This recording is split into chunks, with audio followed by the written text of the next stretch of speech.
Hi, my name is Maggie. Welcome back to my channel. Today is Thursday, so it is Dreamcatcher Day, and we are finally doing a video that has been requested, but before it was even requested, I had it on my list. I just haven't gotten to it yet. But it's Dodging, Disbandment, and Other Extreme Sports, A History of Dreamcatcher. So, I know a lot about them, obviously, because they're my alt group, but you never know. There might be something I don't know, and there might be a lot of stuff that you guys don't know, especially if I have introduced you guys to them and you are learning them too along with me. So let's just get into it. 3, 2, 1.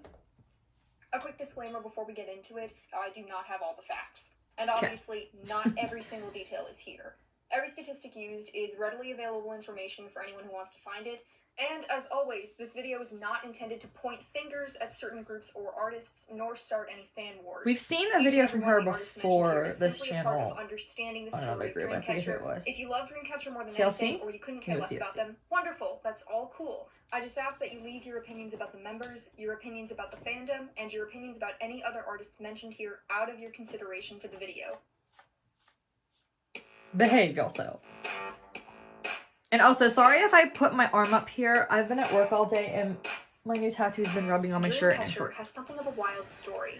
I'm not 100% sure, but I think they may or may not be caught up in some cosmic duel between two ancient gods. One who wants them to succeed, and one who wants to destroy them at all costs. Dreamcatcher is a girl group under Happy Face Entertainment, and they've been around since 2014. Kind of. Kind of, released yes. 6 mini albums of reasonable success. Kind of. And they achieved their first win in September of 2019. Kind of. There's a lot to unpack about the history of Dreamcatcher, especially since they weren't even always Dreamcatcher. Over the years, the group has attracted a rather convoluted legacy, and when you look at it all laid out, there's something about Dreamcatcher that seems to be constantly dodging out of the way of danger. While there have been some touch-and-go moments regarding failure or even disbandment, Dreamcatcher seems to be doing some serious gymnastics to keep themselves in the game. Let's go back in time. August 9th, 2014. The day after my birthday. In the summer of 2014 at the Oak Valley Summertime Festival. It's nighttime and the stage is dark. Overhead, the intercom announces the next performance. Lights up. 5 girls in what can only be described as pure 2014 fashion take the stage under the name Minx. They perform 3 songs, all singing and dancing and smiling at the audience. Oh my god, I love this song and this dance. And everyone seems to be having a good time. And there they go, off into the evening. September 15th, 2014. About a month later, a company known as Happy Face Entertainment announced that that's their new girl group, and they're set to debut that fall. Happy Face has had a decent number of different names, but for the ease of the story, I'll be referring to them as Happy Face Entertainment or just Happy Face. A couple of things to know about them before we get into the goods. Happy Face is not the richest company, but they're very much average. They're not as rich as Woolham or Stone, but they have enough money to give their artists comebacks and promotion when the board meetings say the omens are right. Happy Face was founded by a production duo called E-Tribe. You may recognize them as the producers of a little song called G. Happy Face aren't tiny, they aren't massive. Now back to the story. September 18th, 2014. Yeah, I don't know much about Happy Face either. Oh my god! I saw this when it came out too. Because this is around the time where I, learned about debuts and, checking stuff out. Well, a little bit before this, but I definitely saw their debut, and I forget how I heard about them or how I saw it. Minx debuted as a 5-member girl group with their song, Why Did You Come to My Home? The song was pop influeed by hip-hop, and the music video followed a pretty standard 2014 concept. And listen, Shion's high notes in that song, man. And Dami was my bias instantly. Remember when that was a thing? The group promoted their debut for over a month, finishing off in late October.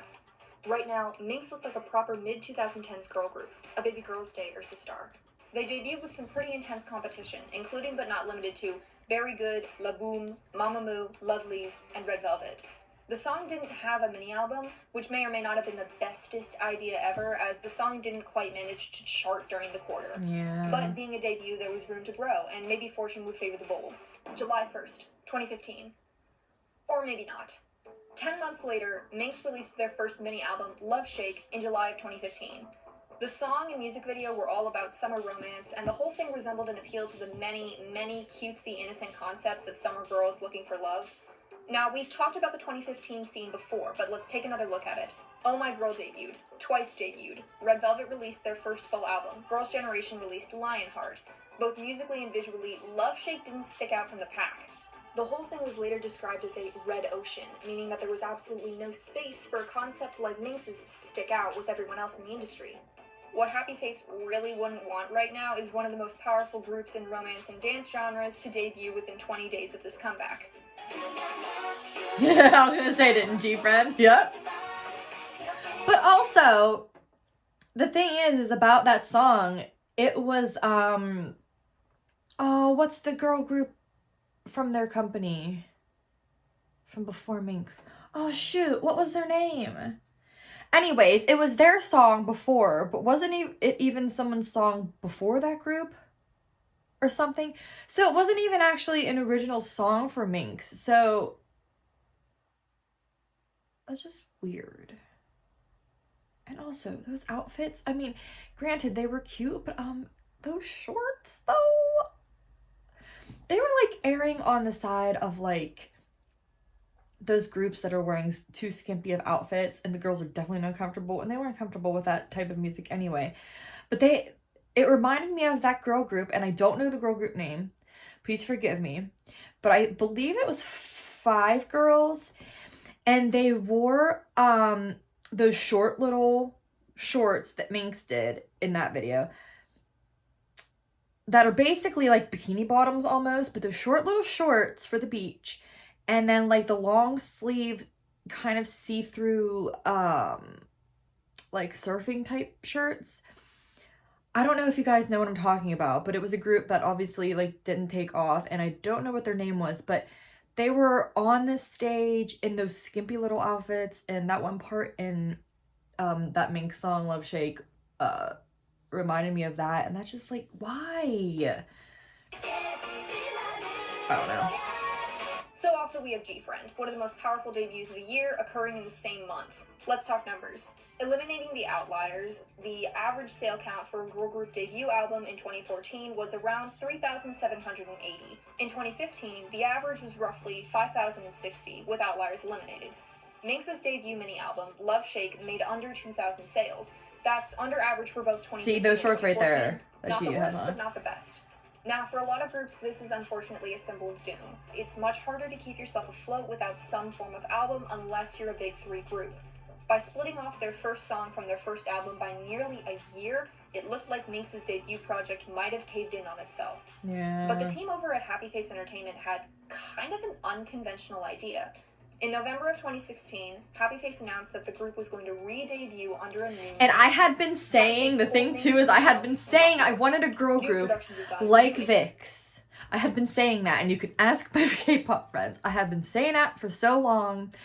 And I was so excited when I heard that Jellyfish was having a girl group. And I'm like, oh my god, yes. Are they going to be like girl version of Vix? Are they going to have those cool concepts? And then, no, they didn't. And I was so depressed. I was so sad.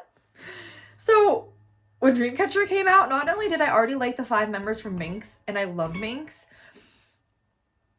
but also it's exactly what I wanted. It's what I wanted and more. Okay, let's just say that. And more. Because I didn't expect the music to quite be like that. But, new sound, and chef's entirely kiss. new instrument team was brought in. Superbomb was brought in to produce new songs. 2 new members, Gfriend and Hundong, were added to the lineup. 2 months after the announcement was made, boom!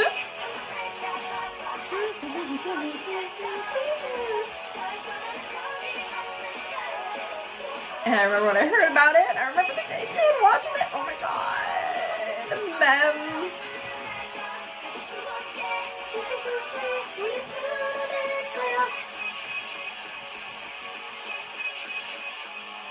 I want to do a Dreamcatcher marathon so the bad. artist formerly known as Minx debuted on January Like an 14th, FB marathon? 2017.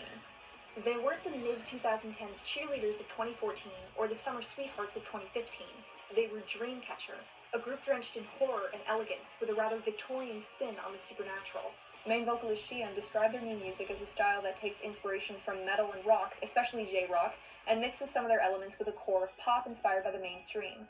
Happy Face themselves described the music as pop rock and rock-flavored girl pop.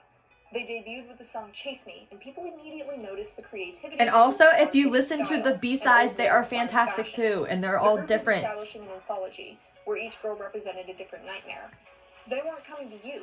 As stated in their debut, you were coming to them. Dreamcatcher's debut single album, Nightmare, sold nearly twice as many copies as Love Shake, and Dreamcatcher debuted at number 20 on the Gaon album chart. Yes! We talked about fortune favoring the bold. This was bold. So bold that members of the groups themselves worried about the debut completely falling apart. However, it seemed the new style was just what the group needed to break through the waves of the market and start getting their name out there. That's taking New Year, New Me to a whole different level. In April, Dreamcatcher came back with Good Night and their second single album, Fall Asleep in the Mirror. Once again, they were present with their metal and J-rock inspired sound and a creepy music video continuing the story of their last one, where they finally hopped on the good foot and killed that guy. Now all they really needed was a debut mini-album, preferably without the 10-month wait in between. At this point, it had already been around 4 months. Then 5, then 6, then... I like how she got that off. Ooh, got it in just before 7. Dreamcatcher's first ever EP, titled Prequel, hit on July 27th with the A-track Fly High. Prequel hit like a grenade, peaking at 4 in Korea and selling over 11,000 copies. I didn't know this! Remember what 2017 was for the industry at the time? Coming back wasn't just about returning to End Countdown or Music Bank, no. It was about getting on the damn plane and getting yourself a ticket to the Western music market. Boom. The album hit top 5 on the Billboard World Albums and went number 1 on the US iTunes K-pop chart. iTunes was still a thing at this point, if you're wondering. I didn't know It was this! a pretty successful comeback. No, the girls weren't doing Gfriend numbers or anywhere near the top 3, but the album performed well enough that in August, Happy Face announced that Dreamcatcher was getting a world tour. October 2017. Dreamcatcher had promoted almost exclusively as one unit since debut, likely to cement the theme of permanence and dedication to the new group project after the loss of Minx. It had been important during those first few years for them to appear as one solid team that wouldn't crack under the pressure of a demanding market. But now, with a slightly more stable grip on their group identity, they would need to flesh out their public images as individuals. Up until now, Dreamcatcher had largely stayed within their own bubble. In early October, Happy Face announced that Dreamcatcher and other Happy Face entertainment artists such as D1's and trainee group HNB would be joining the ranks of Mix 9, a survival show created and owned by YG Entertainment. The goal was to promote the group on widespread television, show off different sides of the group, and most importantly, give the public a taste of what Dreamcatcher members were like as individuals. Mix 9 was a sandbox for idols of various companies to show off not only their physical skills, visuals, and overall idol appeals, but also start promoting their own personalities. One of the key necessities to longevity in the industry is personal attachment. Much of the K-pop industry is designed to sell fans an idol, a person to get attached to. For a group like Dreamcatcher, advertising your own personalities is crucial to drawing in fans who might not know or otherwise care for your music. Fans are more likely to support a group they feel personally connected to and involved with, and this is extremely notable about girl groups in particular, which can sound pretty Machiavellian, but that's another can of worms. What it meant for Dreamcatcher was that the fans who enjoyed the group at large and the potential fans in the making could see the members' personalities and become more attached to them. It would give Dreamcatcher 7 more selling points. On top of that, a show like Mix 9 would, in theory, contribute to the message that Dreamcatcher were committed to impacting and succeeding in the market. By getting together idols from all over the industry to mingle with, compete against, and befriend each other, Mix 9 would, again, in theory, allow the members of Dreamcatcher to announce my queen! I'm sorry, that outfit? New competitors with skin in the game. Mix 9, like the produced series, was a unique space for seeing idols outside of their own groups and allowing fans to get to know Dreamcatcher. Listen, I'm not into watching these shows. I don't know why. I'm just not into it. I'm not into watching. And it was helpful for idols to hone their promotion skills with other professionals. I do agree, though. These shows are good to show them off, to have them make more friends. And Dami were there to compete against 94 other female idols. Talent-wise, it actually went pretty well. The members were recognized for their skills and development, each one receiving a rank of B or higher. Out of the 98 female participants, Yuhyun ranked in the top 9 during the showcase section, and Jia ranked at number 4 in episode 4 and number 7 in episode 5. Things were just starting to heat up. There were some great performances and some rather awesome moments from both the members of Dreamcatcher and the other idols they were working with.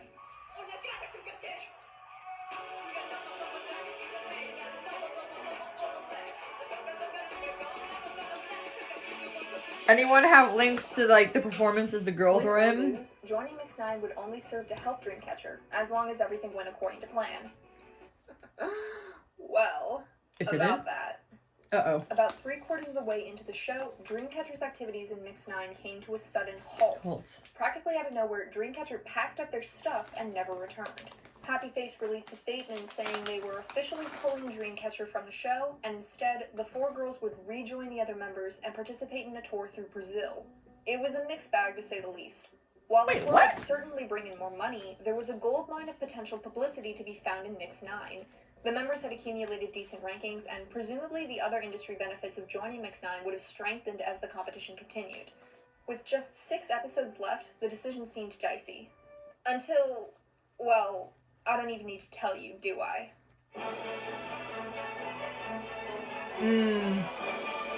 That's right, I forgot about that.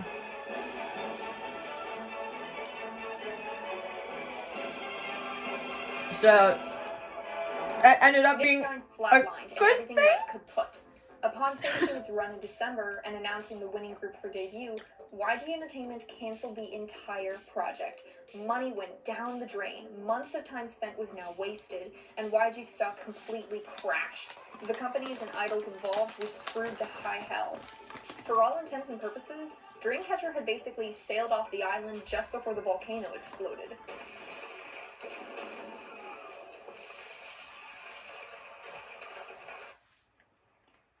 So in a weird way, they somehow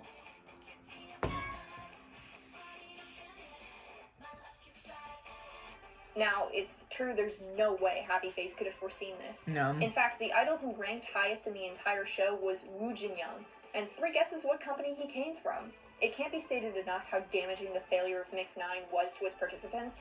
Happy Face themselves proceeded to file a lawsuit against YG Entertainment for 10 million won.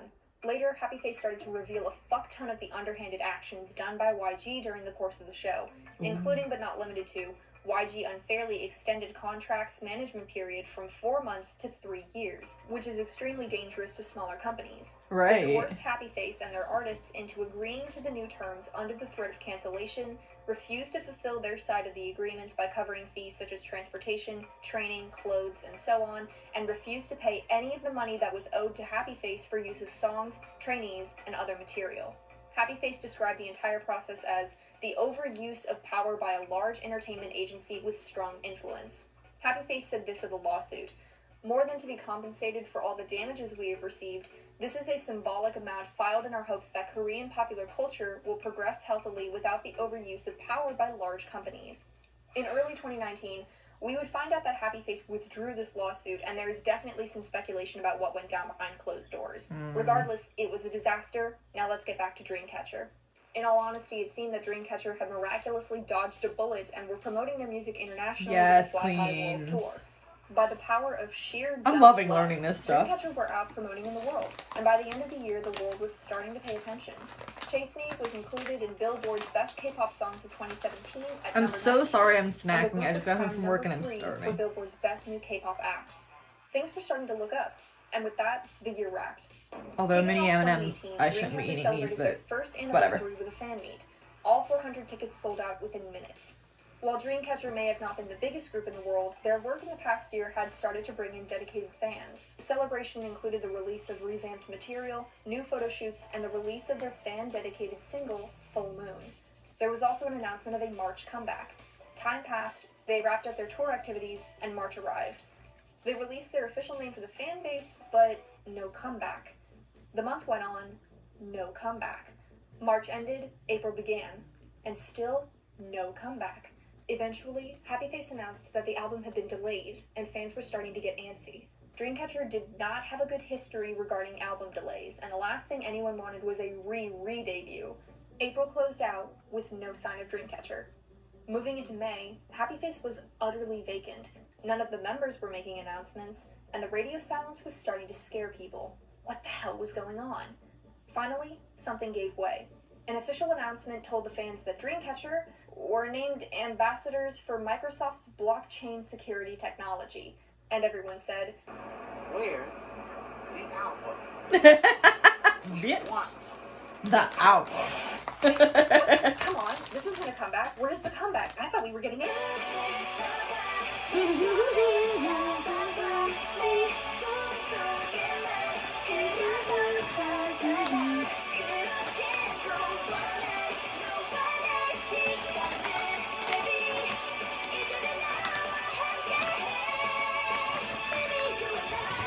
then Dreamcatcher dropped You and I. On May 10th, Dreamcatcher released their second album, Escape the Era. 6 songs, a budget update, and a hit on the charts. The comeback peaked at number 3 on the Gaon chart and debuted at number 7 on Billboard World Albums. Ooh. The comeback centered around their iconic sound while also playing well to industry interests. The styling, choreography, and album maintain their unique traits while also imbuing them with elements of girl crush and EDM, 2 of the hottest dishes on the table at the moment. The comeback sparked heat in the industry, and the fanbase expanded into the mainstream. This was a good sign, because despite the touring projects Dreamcatcher had done the past year, they had yet to solidify a foothold across the ocean. You and I didn't draw blood in just the Korean market. Suddenly, the international fanbase was stoked from the embers, and Dreamcatcher rose from the ranks of cult favorite to commercial success. It was looking more and more like You and I was going to be the song that solidified Dreamcatcher for good. They had a really good week. And when I say a week, I do mean a week. For a full 7 days, it was Dreamcatcher's world. They received their first ever nomination for a win with You and I, and then...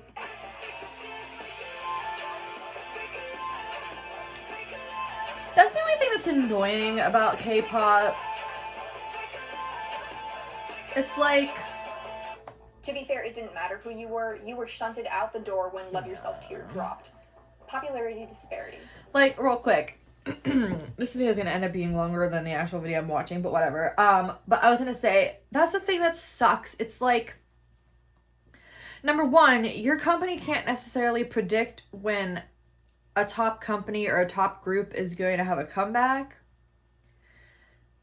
And it's like, I feel like no matter what you do, I feel like even if you knew, well, maybe not if you knew, but I just feel like at any point in time, you would come back and then either someone came back right before you did or right after you did that was bigger, and then you're screwed. And that's the only thing that annoys me about the music shows is there's probably a lot of groups like Dreamcatcher and so on that would be able to have their wins and like definitely would have wins, but it's just like, since there's so many K-pop groups and there's like those handful that are really, really big and have diehard fans, it's like, it's really hard. It's really, really hard because there's a lot of groups that I have listened to throughout the years that I'm like, they haven't had their first win yet, and that's ridiculous because they definitely could have if so-and-so didn't come back or if so-and-so didn't come back. Like, you know what I mean? And that's the only thing that kind of like really sucks. And, it makes me so sad. Now we're going to hit some confusion in the storyline. Sensing the growth of their popularity, the group went into something of a frenzy. Riding the high of You and I, they released a third mini album in September as part of their What comeback.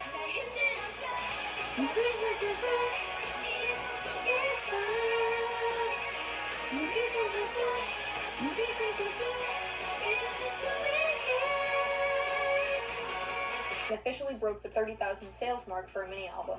The album charted at number 2, which remains their highest position of all time as of the making of this video. They had a Japanese debut, and while they were met with some initial success, the activities in Japan remained largely unrealized. 2019. Regardless, they had another comeback on February 13th of 2019 with The End of Nightmare, and its single, Fury.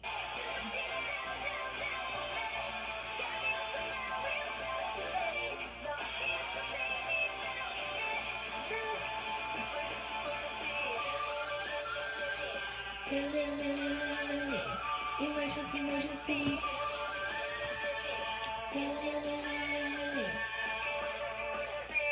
I believe this is when Happy Face rebranded as Dreamcatcher Company, but some sources also say that it was a sub-label known as Dreamcatcher Company. Bless their hearts, I have no idea what they put in the water at Happy Face. And then off they went on yet another tour.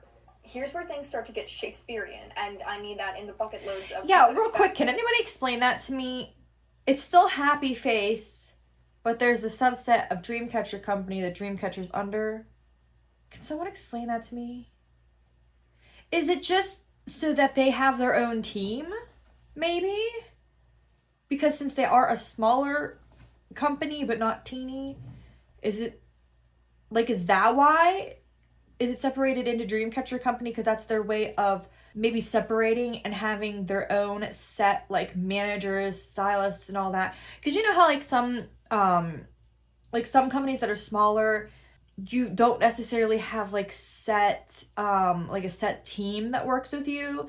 Like if you're under a top 3 or top 4 company, they definitely have like set managers, set drivers, set, you know, like just a set team, like a whole entire set team for a group. But smaller companies can't do that. Like they can't hire enough people to do that. So I'm just wondering if maybe Dreamcatcher Company is Happy Face's like version of that. I don't know. Does anybody know? If so, can you explain it to me? I don't understand what happened with it. Anyway, and no, pathetic fallacy has nothing to do with the word pathetic, meaning desperate or depressing. Rather, everywhere Dreamcatcher went, things started to go wrong. Their concert in Jakarta was completely shut down for reasons that were never explained. There were scheduling conflicts and issues with tickets, and one of the theaters caught fire and burned down. Everything was going pear-shaped. Really? After the tour, more Japanese promotions were released, but they went nowhere.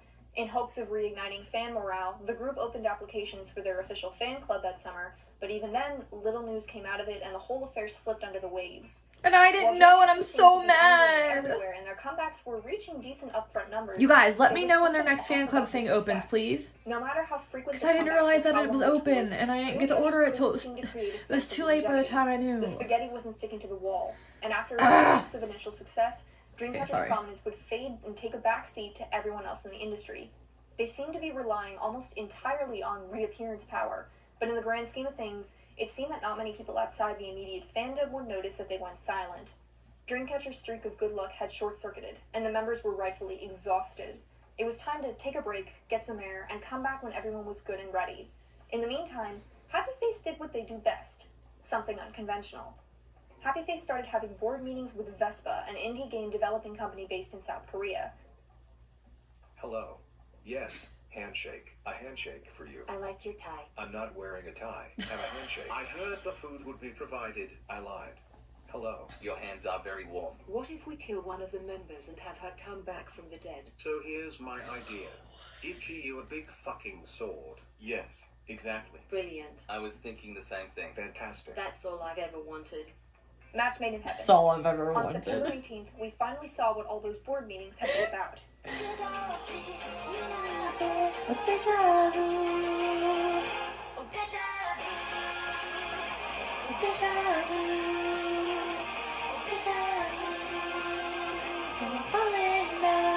Deja Vu was unlike anything Dreamcatcher had done before. The comeback was a collaboration with Vespa's mobile game King's Raid, which contributed to the expensive and dramatic visuals in the music video. That usual Dreamcatcher core was now combined with an emotional I ballad. love this look And on gave them their GU. first Her in charting that song dress, in I the have that Billboard Top card, 100. and I freaking The love album it, rated and I will 3, not give it hit up. number 3 and became their highest selling album of all time. There was still one milestone that Dreamcatcher and their fandom had yet to crack: the first win on a music show. They'd come close in the past year, but hadn't quite managed to snag one. With the emerging success of Deja Vu, they might have their shot. Deja Vu was nominated for a win by SBS's music show, The Show, and many fans crossed their fingers in hopes that Dreamcatcher would take home their first win. Is this That night, the... Oh, 3 of my favorite girl groups. Oh, what? Isn't this the one where someone, they think that they miscalculated on purpose or something? Or like they messed up the numbers on purpose or the something? winner of the night was Everglow, taking home their first ever win. I'm gonna label this entire section alleged. There are details that can't be confirmed about certain think parts of this this issue, and is- there's so many different parts to what happened, and a lot of it is loosely translated from Korean into English. I Right. encourage you to do your own research and come to your own conclusions. Anyway, on to what happened as best as I could research. Just a little while after the show announced its winner, fans and non-fans of Dreamcatcher began speaking out against the final scores, claiming miscalculation and even fraudulent behavior. So, there's a lot of controversy surrounding these numbers here.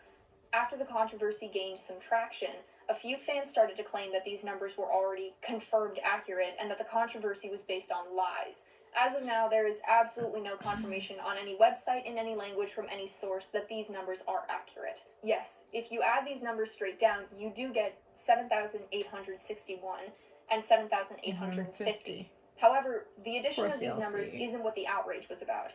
It's that these numbers allegedly should have never existed like this to begin with, and that the calculation that was done to create them was fudged. So what went wrong? I'm basically going to be summarizing several articles that broke down the calculation process, the faulty results, and why people were saying it could have been intentional skewing.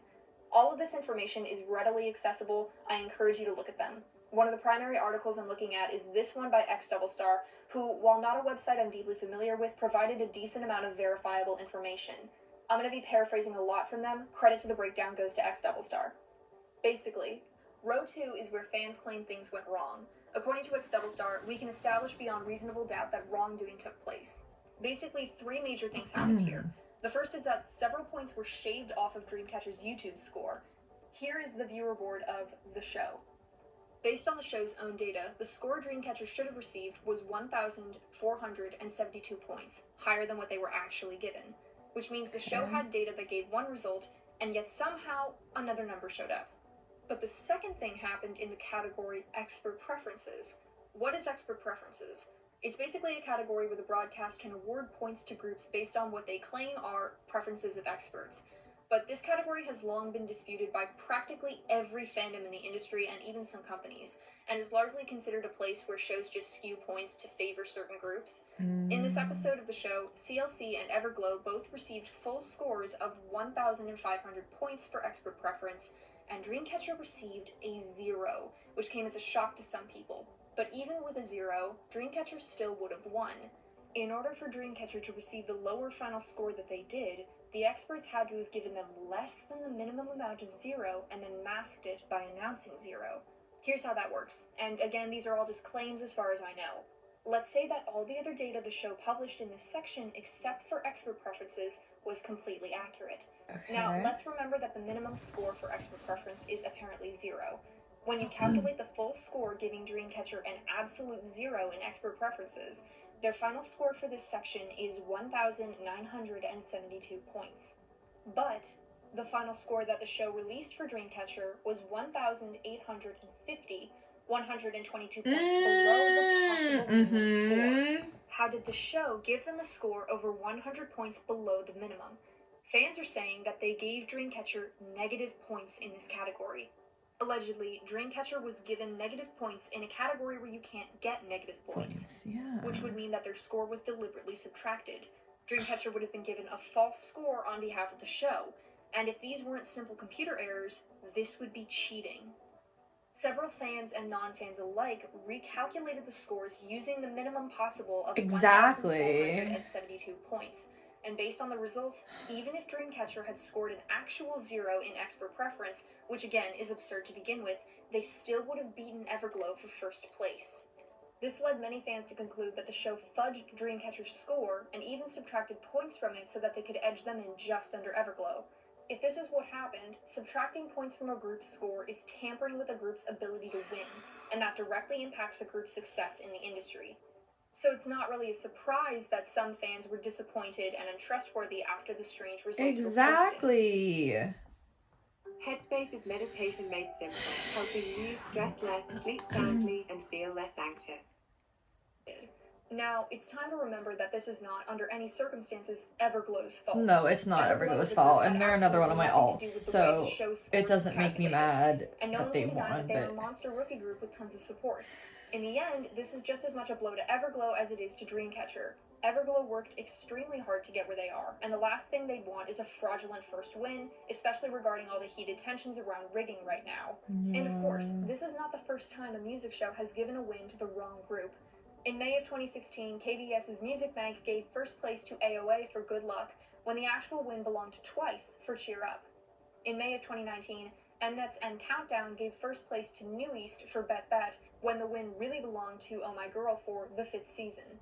Something about the month of May apparently throws everyone's math skills out the window. The difference, of course, is that these shows both made official and public announcements about the mistakes and corrected the math as well as the true order of the win. As of the making of this video, SBS and the show have made no such announcement. In fact, the only acknowledgement the show gave to the controversy were public tweets that seemed to passive-aggressively mock the group and the fans for the loss of the first win. And that was that for 2019. Wow. 2020. So what's up with Dreamcatcher now? Based on sheer numbers alone, Dreamcatcher is a decently successful group. Their continued sales presence puts them just under Lovelyz, AOA, and Idol.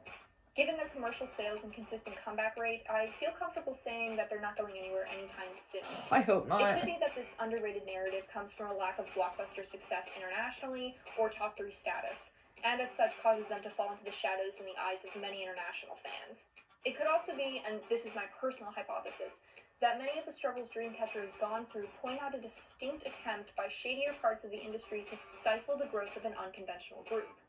The industry thrives on convention, unfortunately, and deviations from the norm are often denied, sabotaged, or shut down entirely. And yet, despite all that, Dreamcatcher has survived to today. Dreamcatcher are something of an utter fascination. Ever since they first appeared as Minx, they have been doing some serious parkour to keep in the game. Rolling, flipping, and flat out vaulting over Disbandment like they're in the goddamn Olympics. It's pretty damn impressive, I think. So here's to you, Dreamcatcher. Right now, you might be K-pop's Leonardo DiCaprio, but you are by far some of the most unkillable girls in the game. Though I still have questions as to what you did to that one guy. Dreamcatcher has announced a Japanese comeback this upcoming March. And let's hope that both means actual March and more success in Japan. Go get 'em, girls. That's all from me this time. Best of luck. Okay, so this was before... Okay, this came out in February. Okay, that's why. Wait, I like this comment. Let me read this real quick. It says, Minx Dami. Oppa Sarange. Dreamcatcher Dami. Oppa, I will beat you with a stick. Wait, that sudden transition from cutesy girl group to an almost horror-themed group just slapped me in the face. Girl, I ain't doing no research. I'll believe what you say. Oh my gosh. I do really love this channel. It's Mira, I believe. Mera. Yeah, I will try to remember to link it. Sorry, Mira. I did one of your things before, and I don't know if I linked it or not. Yeah, so, Insomnias, please let me know when the next fan club thing comes out, because like I said, I didn't hear about the first one until it was too late and I couldn't sign up anymore, and I was so mad at myself. But it's like, it's so hard for me, like I said, to pay attention to like everything. There's just so much. So I would really, really, really appreciate it if you guys could let me know on that.